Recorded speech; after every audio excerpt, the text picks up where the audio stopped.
বুধবার রাতে তুফানগঞ্জে তৃণমূল নেতার বাড়িতে দরজা ভেঙে গুলি করার অভিযোগ ওঠে। তৃণমূল নেতা ভেবে তার ভাগ্নেকে গুলি করা হয়েছিল এবং ভাগ্নে কোনো রকমে প্রাণে বেঁচেছেন পালিয়ে গিয়ে। এবার সেই ঘটনায় বিস্ফোরক দাবি পুলিশ সুপারের। বলছেন পুরোটাই তো সাধারণ ঘটনা। এসপির দাবি এমনটা। বলছেন গুলির শব্দ নাকি শুনতেই পায়নি কেউ, গুলি চলেছে বলে কেউ দেখেও নি। তৃণমূলের দাবি কার্যত খারিজ করে মন্তব্য পুলিশ সুপারের। পুলিশ সুপার দ্যুতিমান ভট্টাচার্য ঠিক কি দাবি করছেন শুনে নেব। গত 13 তারিখ রাত 12:15 নাগাদ বক্সিরহাট থানার টাকুয়ামারি থেকে আমরা একটি খবর পাই যে একটি গুলি চালানোর ঘটনা ঘটেছে। তদন্তে নেমে যেটা পাওয়া যায় যে ওখানে একটি ক্রাশার মিল রয়েছে, যেটা 2 বছর ধরে বন্ধ রয়েছে। সেখানে একজন নাইট গার্ডের কাজ করে, সে ওখানে একাই থাকে। সে বলে যে ওখানে একটি গুলি পাওয়া যায় এবং নাকি একটি ফায়ারিং হয়েছে। পরবর্তীকালে আমরা এই পুরোটা ঘটনাটা তদন্ত করি এবং তাকেও আমরা জেরা করি। তাকে জেরা করে যেটা পাওয়া যায় যে তার সাথে দুজনের একটা পুরনো শত্রুতা ছিল, যাদের নামে কমপ্লেন হয়েছে। তো তাদেরকে ফাঁসাবার জন্য সে নিজেই এই গুলি চালানোর ঘটনাটাকে বানিয়েছিল, কারণ এই গুলি চালানোর শব্দও কেউ শোনেনি, গুলি চালানোর ঘটনাও কেউ দেখেনি। বিজেপির জেলা কমিটির সহ সভাপতি উৎপল দাস তিনি কি বলছেন এই বিষয়ে শুনে নেব। নাটকের মূল নায়ক পুলিশ তাকে ধামাচাপা দেওয়ার চেষ্টা করছে, তাকে আড়াল করার চেষ্টা করছে। মূল নায়ক তুফানগঞ্জ 2 নম্বর ব্লকের যে তৃণমূলের সভাপতি, তার ছেলে, এবং সেই অঞ্চলের তৃণমূলের চেয়ারম্যান। নাটকটা পুরো পরিকল্পিতভাবে উনি সাজিয়েছে। পুলিশ এখন ওটা ধামাচাপা দেওয়ার চেষ্টা করছে। পুলিশকে অনুরোধ করব যে মূল চক্রীকে গ্রেপ্তার করুক। দুজনকে গ্রেপ্তার করে পুলিশ 2টো পিস্তল উদ্ধার করেছে। আর মূল চক্রী নিহার বড়ুয়াকে যদি গ্রেপ্তার করা হয় তাহলে দেখবেন সেখানে 10টা 15টা পিস্তল হয়তো আরো উদ্ধার হতে পারে। জেলা সদরের শুরুতেই আজ নজর রাখবো ভাটপাড়ার দিকে। মনে আছে ভাটপাড়ায় ঘটনা ঘটার ঠিক পরে ভাই বলেছিল তৃণমূলের লোকেরাই তো মেরেছে দাদাকে। এবার একেবারে সরাসরি নাম তুললেন তিনি বলছেন কাউন্সিলরের ভাই সেই তো জড়িত, সেই তো মেরেছে দাদাকে। কিন্তু পুলিশকে বললে পুলিশ নাকি সরাসরি বলে দিচ্ছে না, কোনোভাবেই তার নাম থাকবে না এফআইআরে।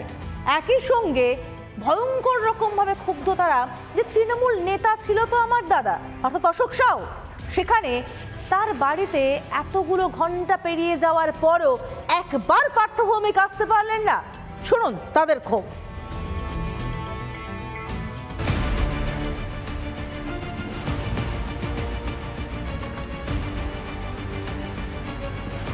ভাটপাড়া তৃণমূল নেতা অশোক সাউকে খুনের ঘটনা হার মানাবে যে কোনো থ্রিলার ওয়েব সিরিজকে। চায়ের দোকানে ভিড় ঠেলে ঠান্ডা মাথায় অশোককে প্রথমে গুলি, তারপর বোমা মেরে পালায় দুষ্কৃতীরা। এই ঘটনায় বুধবার রাতেই কৌসার আলীকে গ্রেফতার করেছে জগদ্দল থানার পুলিশ। এবার তৃণমূল নেতা অশোক সাউয়ের খুনের ঘটনায় পুলিশের জালে আরো একজন, ধৃতের নাম সুজল পাসওয়ান। পয়সা কে দিয়েছে? ফাঁসা দিয়া পয়সা দিয়ে ফাঁসা দিয়েছে। পুলিশ সূত্রে খবর, অশোক সাউ খুনের ঘটনার পর থেকেই গা ঢাকা দিয়েছিল সুজল পাসওয়ান। আজ ভোরে ট্রেন ধরে উত্তরপ্রদেশে পালানোর ছক কষেছিল সে। তবে তার আগে শিবদাসপুর থানা এলাকা থেকে সুজলকে গ্রেফতার করে ব্যারাকপুর পুলিশ কমিশনারেটের গোয়েন্দা বিভাগ। পয়সা কে দিয়েছে? ফাঁসা দিয়া পয়সা দিয়ে ফাঁসা দিয়েছে। এরই মধ্যে ভাটপাড়ায় তৃণমূল নেতা খুনে বিস্ফোরক দাবি নিহতের ভাইয়ের।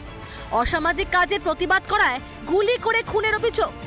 ভাটপাড়ায় তৃণমূল কাউন্সিলরের ভাগ্নের বিরুদ্ধে অভিযোগ নিহতের পরিবারে। 17 নম্বর ওয়ার্ড কাউন্সিলর ভাগিনা আছে, এর মধ্যে পুরো দেখা যাচ্ছে আছে।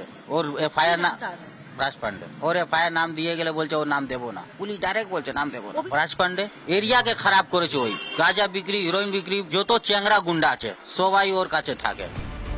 অসামাজিক কাজের প্রতিবাদ করাতেই খুন বলে অভিযোগ। পুলিশের ভূমিকায় ক্ষোভ প্রকাশ নিহত তৃণমূল নেতার ভাইয়ের।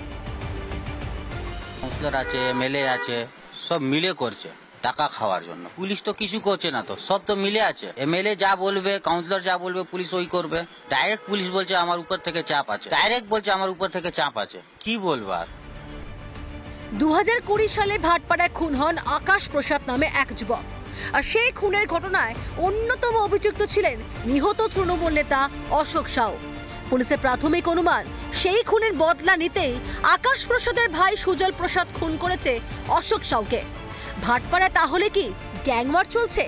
আর এই গ্যাংওয়ার রুখতে কি ব্যর্থ পুলিশ? টিটপ বিশ্বাস ও মধুকল্পিতা চৌধুরীর রিপোর্ট, রিপাবলিক বাংলা। বাড়ির ছাদ থেকে উদ্ধার করা হলো ব্যারাকপুরের পুরসভার ভাইস চেয়ারম্যান তার দেহ। শুক্রবার থেকেই তার পরিবার খোঁজ করে যাচ্ছিল, তাকে লাগাতার খুঁজে যাচ্ছিল, কিন্তু কোথাও খোঁজ পাওয়া যাচ্ছিল না। পুলিশের কাছে অভিযোগও জানানো হয়েছিল। অবশেষে শনিবার দিন তার ভাড়া বাড়ির ছাদ থেকে তার দেহ উদ্ধার হয়। কেন, কিভাবে দেহ ওখানে এলো, তদন্ত করছে পুলিশ।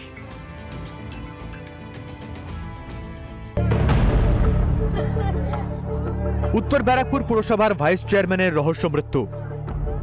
একদিন নিখোঁজ থাকার পর ভাড়া বাড়ি থেকে ঝুলন্ত দেহ উদ্ধার ভাইস চেয়ারম্যান সত্যজিৎ বন্দ্যোপাধ্যায়ের। করতে দেখানোর চেষ্টা করছি, এই ছাদ থেকেই কিন্তু তার দেহ উদ্ধার হয়েছে। যারা আধিকারিকেরা রয়েছে তারা পুরো বিষয়টি দেখছেন, পুরো জায়গাটার ভিডিওগ্রাফি করা হচ্ছে। 1984 সাল থেকে টানা কাউন্সিলর ছিলেন সত্যজিৎ বন্দ্যোপাধ্যায়। ইছাপুর আনন্দমঠ বি ব্লকে তিনি ভাড়া থাকতেন। শুক্রবার ভোর থেকে তিনি নিখোঁজ ছিলেন। চারিদিক খোঁজাখুঁজি করে না মেলায় পরিবারের তরফে নোয়াপাড়া থানায় নিখোঁজ ডায়েরি করা হয়েছিল। শনিবার সকালে 3 তলার ছাদের রেলিংয়ের সঙ্গে তাকে ঝুলতে দেখা যায়। সকালে যখন আমি ফুল তুলতে উঠি তখনই আমি দেখি যে ঝুলন্ত দেহ। কোন জায়গাতে ছিল?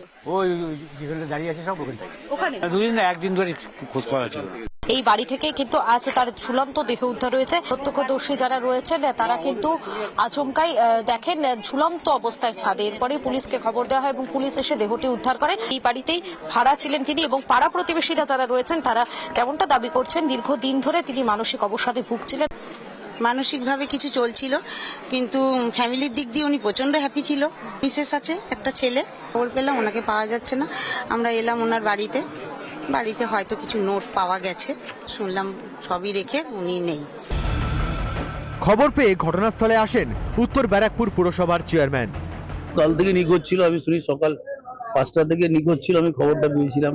আমি যথারীতি এখানকার পরিচিত যারা আছে তাদের বলি। তারপরে আজকে সকালবেলা শুনলাম যে ছাদে, যে এই বাড়িটা ভাড়া থাকে, এই বাড়ির ছাদে ও হ্যাং হয়েছে। পুলিশ ইনভেস্টিগেশন করবে, ইনভেস্টিগেশন পার্টি কি আছে পুলিশ। ঘটনাস্থল থেকে কিছু চিঠি উদ্ধার করেছে পুলিশ। দেহ উদ্ধার করে ময়নাতদন্তে পাঠিয়েছে নোয়াপাড়া থানার পুলিশ। টিটপ বিশ্বাস ও মধুকল্পিতা চৌধুরীর রিপোর্ট, রিপাবলিক বাংলা। নানা ধরনের কন্টেন্ট দেখার জন্য লাইক করুন, শেয়ার করুন আমাদের ফেসবুক পেজ, সাবস্ক্রাইব করুন আমাদের ইউটিউব চ্যানেল। পাশাপাশি অন্যান্য ব্রেকিং নিউজের জন্য অবশ্যই চোখ রাখুন রিপাবলিক বাংলায়।